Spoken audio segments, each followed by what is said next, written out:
Welcome back to my channel. As you know मैं हूं पूजा और मेरे चैनल का नाम है लर्न एंड स्टाइल। अगर आपने मेरे चैनल को अभी तक सब्सक्राइब नहीं किया है तो सब्सक्राइब कर लीजिए। नीचे रेड कलर बटन आप देख सकते हैं, वो सब्सक्राइब का है, उस पर आप क्लिक करके मुझे सब्सक्राइब कर सकते हैं। मेरी वीडियो को लाइक करें बिकॉज ऐसा करने से मुझे बहुत मोटिवेशन मिलता है और भी अच्छी अच्छी वीडियोस बनाने के लिए। तो फ्यूचर में अगर आप चाहते हैं कि मैं अच्छी वीडियोस बनाती रहूं तो मेरे चैनल को सब्सक्राइब करना मत भूलिए। Now moving on to welcome back to my channel.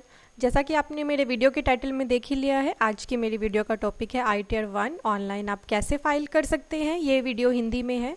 मेरे व्यूवर्स चाहते थे कि मैं हिंदी में ITR 1 ऑनलाइन फाइल करने की वीडियो बनाऊं, तो आज मैं ये वीडियो आपके सामने लेकर आई हूं। अगर आप में से कोई इंग्लिश में देखना चाहता है मेरी वीडियो ITR 1 ऑनलाइन फाइल करने के लिए, तो मैंने यहाँ आई बटन पर उसे लिंक कर दिया है।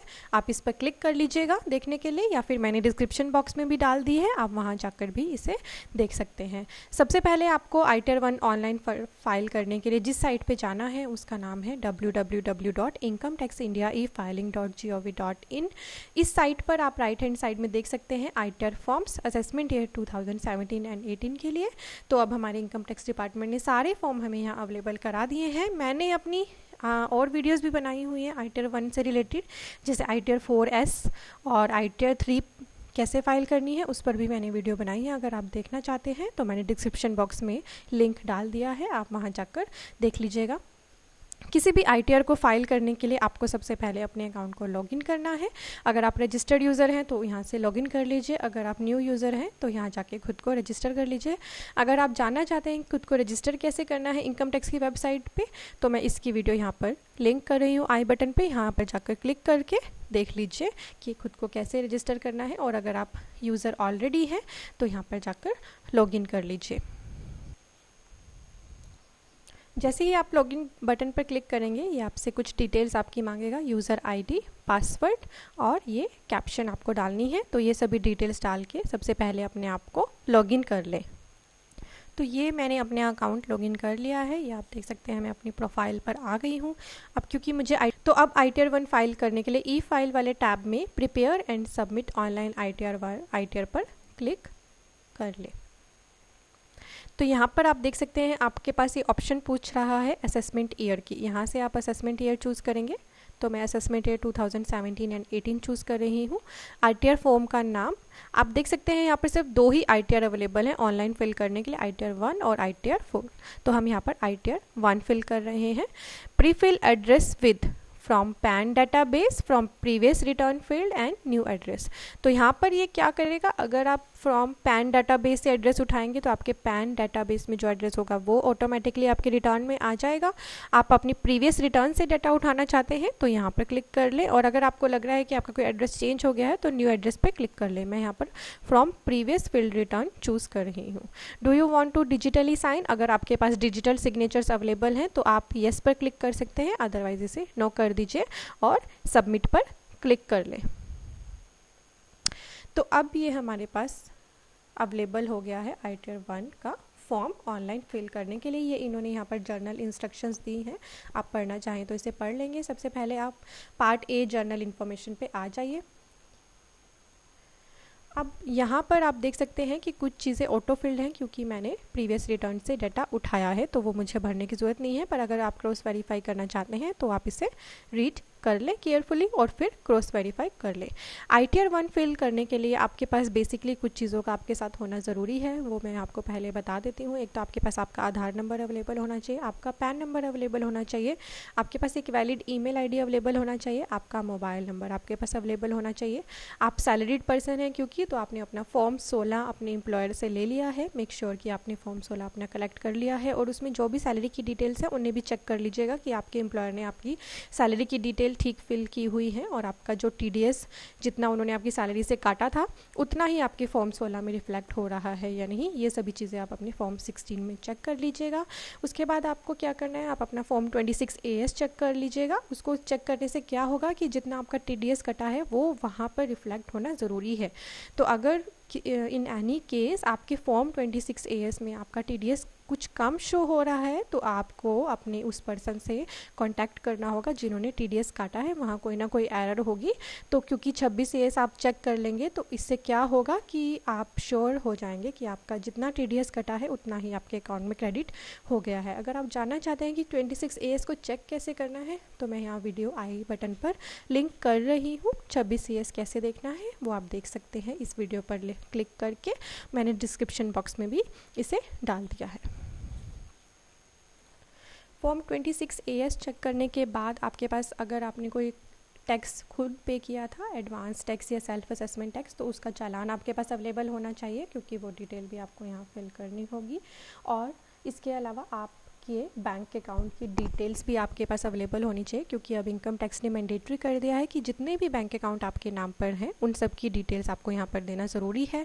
और इवन इस साल ये भी मैंडेटरी कर दिया है कि अगर आपने 2 लाख या उससे ज़्यादा का कोई अमाउंट अपने बैंक में डिपॉजिट कराया है तो वो भी आपको पर अकाउंट बेसिस पे, मान लीजिए आपके नाम पर 4 बैंक अकाउंट है और चारों में आपने 2 लाख से ज़्यादा का अमाउंट जमा कराया है तो चारों के अगेंस्ट आपको वो डिटेल देनी होगी। पर अगर आपने अमाउंट कैश में 2 लाख से कम डिपॉजिट कराया है तो वो डिटेल देना ज़रूरी नहीं है, आप उसे ब्लैंक छोड़ देना या फिर 0 भी लिख सकते हैं। तो अब हम शुरू करते हैं ITR फिल को फाइल करना। कैसे करना है, सबसे पहले पैन, ये ऑटो फिल्ड आ रहा है, नाम, first name, middle name and last name. अब वो पर्सन क्या करेंगे जिनका एक ही वर्ड में नाम है, जैसे राम, तो उन्हें अपना नाम लास्ट नेम में ही मेंशन करना है, फर्स्ट नेम छोड़ दीजिएगा। फिर आपको अपना आधार नंबर मेंशन करना है, अपना डेट ऑफ बर्थ मेंशन करना है, mobile number, email address mention करना है, अपना एड्रेस डाल दीजिएगा। अगर आपने प्री फिल्ड लिया है तो आपको डालने की ज़रूरत नहीं है, सिर्फ चेक कर लीजिएगा। यहाँ पर हम चूज़ करेंगे एम्प्लॉयर की कैटेगरी, मैं यहाँ पर अदर चूज़ कर रही हूँ। रेजिडेंशियल स्टेटस आप चूज़ कर लीजिए, ये ऑटोमेटिकली रेजिडेंट ले रहा है, बट अगर आप कोई और चूज़ करना चाहते हैं, जैसे आप नॉन रेजिडेंट हैं या resident but not ordinary resident हैं, तो वो भी आप यहाँ से सेलेक्ट कर सकते हैं। रिटर्न फील्ड, ये यहाँ पर और भी सेक्शंस दिए हुए हैं, बट अगर आप 31 जुलाई से पहले रिटर्न फाइल कर रहे हैं तो आपको चूज़ करना है ऑन और बिफोर ड्यू डेट।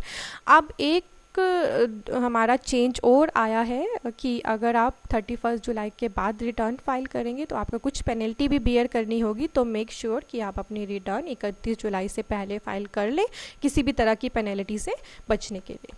फिर हम सिलेक्ट करेंगे वेदर ओरिजिनल और रिवाइज रिटर्न, क्योंकि हम यहाँ पर ओरिजिनल फिल कर रहे हैं, ये इसने ऑटोमेटिकली ओरिजिनल चूज़ किया हुआ है। कुछ डिटेल्स ऑटोमेटिकली फिल हो जाएंगी जब आप रिटर्न फाइल करेंगे। Are you govern by procedures civil code as per section 5A, यहाँ पर नो चूज़ कर लीजिए। आपको एक काम और करना है, ऑनलाइन ITR फिल करते टाइम आपको सेव ड्राफ्ट पर क्लिक करते रहना है, हो जाए। सेव ड्राफ्ट पर क्लिक करने से क्या होगा, आपका डाटा साथ साथ सेव होता रहेगा, अदरवाइज आपको बार बार फिल करना होगा। तो ये हमने first page part A general information fill कर लिया है। अब हम जा रहे हैं इनकम डिटेल्स वाली टैब पर। सबसे पहले मैं आपको ये बताना चाहती हूँ कि ITR 1 फाइल कौन कर सकता है। ITR 1 सैलरीड पर्सन या जिनके नाम पर एक ही हाउस प्रॉपर्टी है और जिनकी अदर सोर्स से इनकम है, सिर्फ वो ही पर्सन ITR 1 फाइल कर सकते हैं। अगर आपकी कोई बिजनेस से इनकम है या किसी और सोर्स में आपकी इनकम है, जैसे कैपिटल गेन से, तो आप ITR 1 फाइल नहीं कर पाएंगे। उन केसेस में आपको दूसरे ITR फॉर्म्स चूज़ करने होंगे।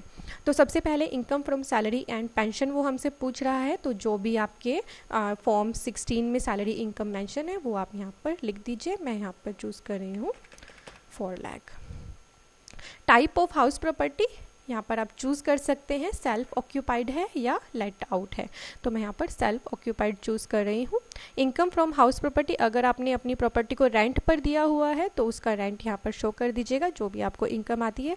अगर आपने कोई हाउसिंग लोन लिया हुआ है तो नेगेटिव में हाउसिंग लोन का इंटरेस्ट यहाँ पर शो कर दें। मैं 1,50,000 हाउसिंग लोन का इंटरेस्ट शो कर रही हूँ। इनकम फ्रॉम अदर सोर्सेज, आपका कोई अगर अदर सोर्सेज से इनकम है, जैसे मुझे बैंक इंटरेस्ट से इनकम है 5,000 की, तो मैं वो यहाँ पर ऐड कर रही हूँ।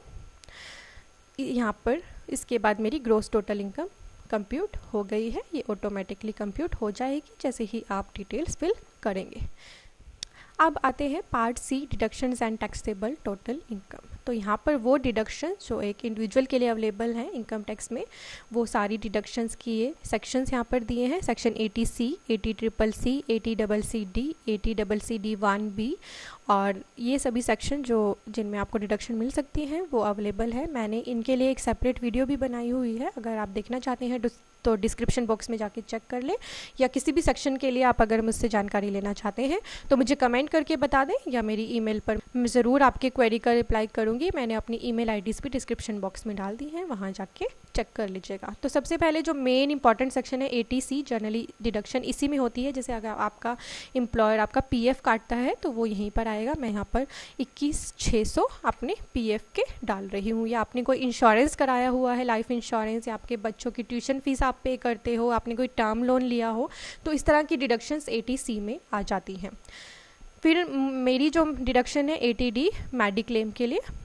मेडिक्लेम में आप 55,000 रुपीज़ तक की मैक्सिमम डिडक्शन कर सकते हैं। तो मैं यहाँ पर 15,000 मेडिक्लेम क्लेम कर रही हूँ। 80C की लिमिट है 1,50,000। फिर अगर आपने कोई एजुकेशन लोन लिया है तो वो यहाँ पर 80E में आप डाल सकते हैं। मैं यहाँ पर 1 लाख डाल रही हूँ। इसमें एजुकेशन लोन इंटरेस्ट एलिजिबल होता है डिडक्शन के लिए। तो इस तरह से ये सभी सेक्शंस अवेलेबल हैं जिनमें आप डिडक्शंस क्लेम कर सकते हैं। ये जब आप डिडक्शंस डाल देंगे तो टोटल डिडक्शंस ऑटोमेटिकली कैलकुलेट होकर आपकी नेट टैक्सेबल इनकम भी ऑटोमेटिकली डिडक्शंस के बाद कैलकुलेट हो जाएगी। इसके बाद ये सभी डिटेल्स भी ऑटो फिल्ड होंगी, पर अगर आपको कोई रिलीफ मिला है सेक्शन 89 में तो वो आप खुद फिल कर सकते हैं। और अगर आप कोई इंटरेस्ट के एलिजिबल हैं तो वो यहाँ पर ऑटोमेटिकली बाद में कैलकुलेट हो जाएगा। अब आप सेव ड्राफ्ट पर क्लिक कर लें। Time to time save draft पर क्लिक करते रहें ताकि आपकी डिटेल्स फिल हो जाए। अब हम आते हैं नेक्स्ट टैब पर जो है टैक्स डिटेल। ये टैक्स डिटेल जो है या इसमें ऑनलाइन ITR 1 फाइल करने का सबसे बड़ा बेनिफिट क्या है कि ये आपकी टैक्स की डिटेल्स आपके 26 AS से ऑटोमेटिकली यहाँ पर उठा लेगा। तो यहाँ पर आपको खुद फिल करने की ज़रूरत नहीं है। और दूसरा ये है कि क्रॉस वेरिफिकेशन भी आपकी, अगर आपने अपना 26 AS नहीं भी चेक किया है तो ऑटोमेटिकली यहाँ से हो जाएगी।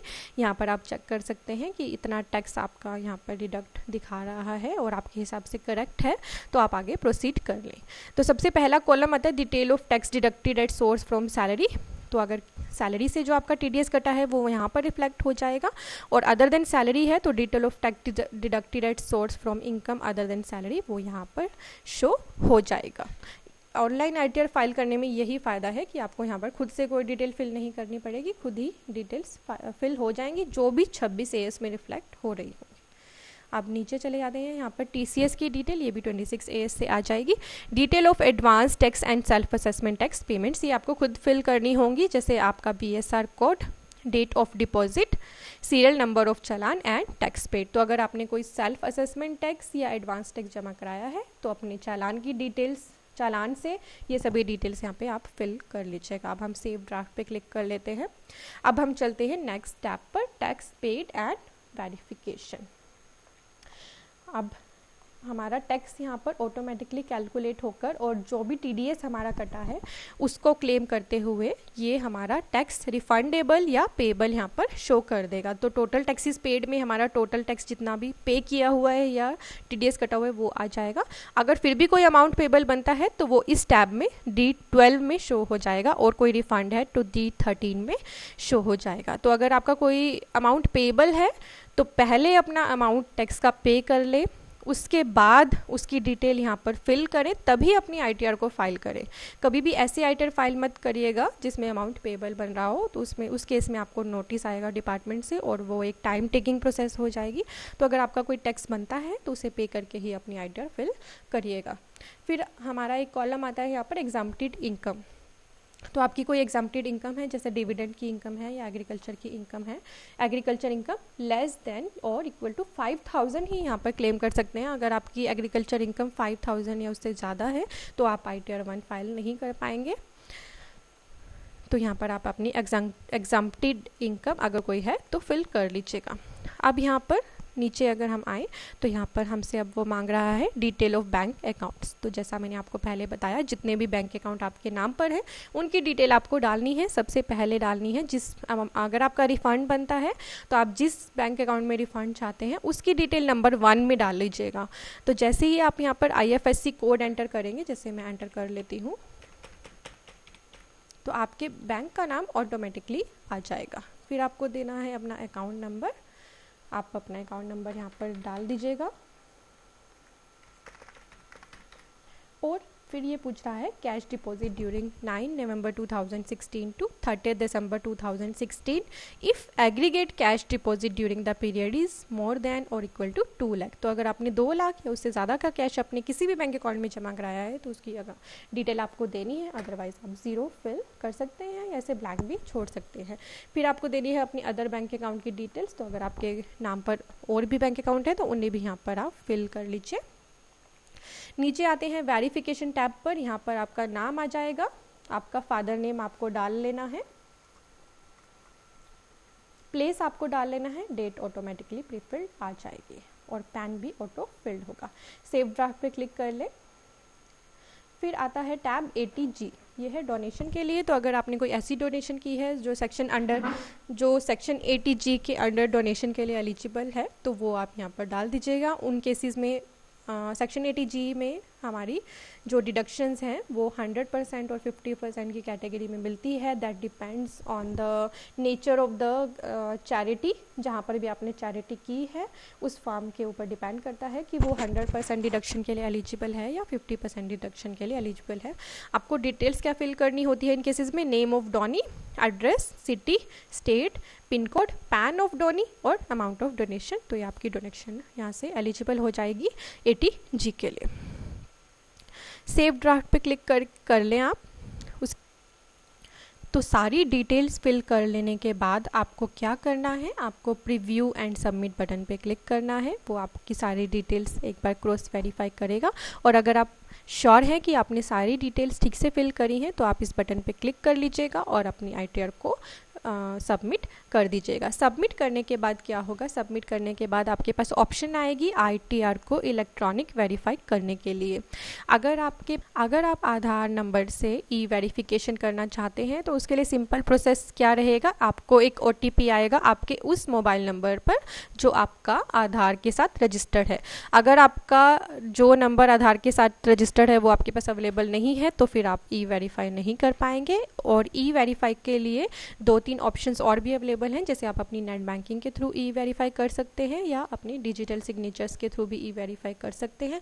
अगर इनमें से कोई भी ऑप्शन आपके पास अवेलेबल नहीं है तो आपको अपनी ITR V ऑफलाइन भेजनी होगी इनकम टैक्स के एड्रेस पर, जो ITR V के एंड में स्पेसिफाई किया होता है। अगर आपको एड्रेस जानना है तो मैं डिस्क्रिप्शन बॉक्स में मैंने एड्रेस डाल दिया है जहाँ पर आपको अपनी ITR सेंड करनी है। तो अगर आप ऑनलाइन वेरिफिकेशन नहीं कर पाते हैं तो कोई दिक्कत नहीं है, आप उसे ऑफलाइन भी सेंड कर सकते हैं। बेंगलोर जो इनकम टैक्स डिपार्टमेंट का एड्रेस है मैंने डिस्क्रिप्शन बॉक्स में डाल दिया है, वहाँ जाके चेक कर लीजिए।